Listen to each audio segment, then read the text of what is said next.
Hey, here's another tip for you. Yes, another tip.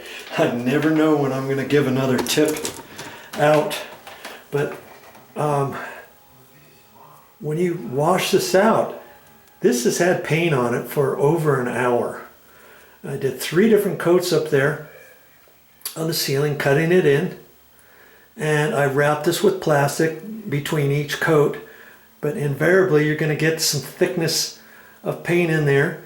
And so as I was cleaning it, I take a steel wired brush, you know, kind of like that.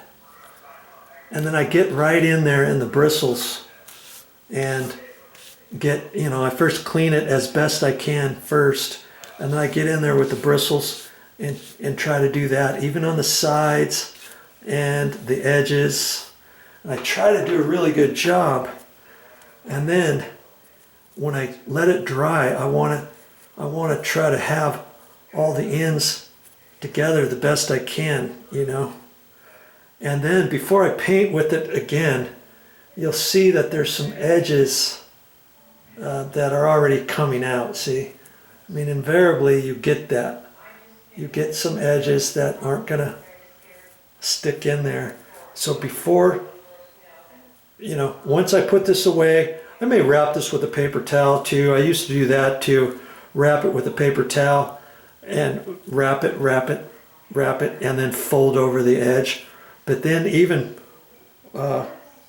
once it's all dry, you're going to get bits that stick out, okay?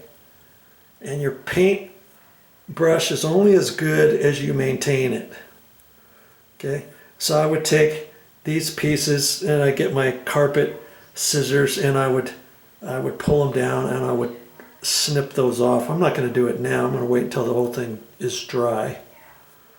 And then I'll snip off, you know, a few of these, because if you leave those, the next time you get ready to do cut in, you're going to get one of these that constantly hits the wall. Once you get a little bit of paint on one of these, you'd be surprised at what it does to your finish, especially if you're trying to cut in a wall or a door jamb or whatever you do. Okay, and it will make your paintbrush last that much longer. This thing, I've used this cutting paint in and stuff on this condo for all the painting that I've done. I've been using that, and I intend to use this for a lot longer. It really works out really well. If you see one of these at the store, most hardware stores now have these, and usually they're less than $10. This one happens to be a 2-inch. I forget what brand it is. You don't have to, oh, it's a Wooster. You see it? Wooster. You don't have to get a Wooster. You can get something else. But this seems to work pretty good.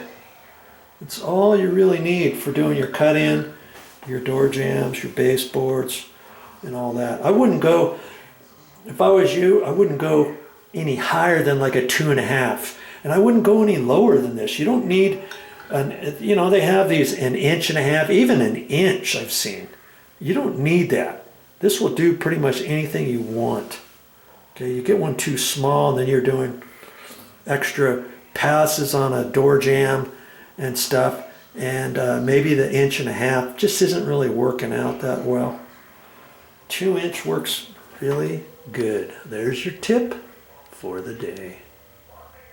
Well, that's all I got for this time, but I'll be back with more videos.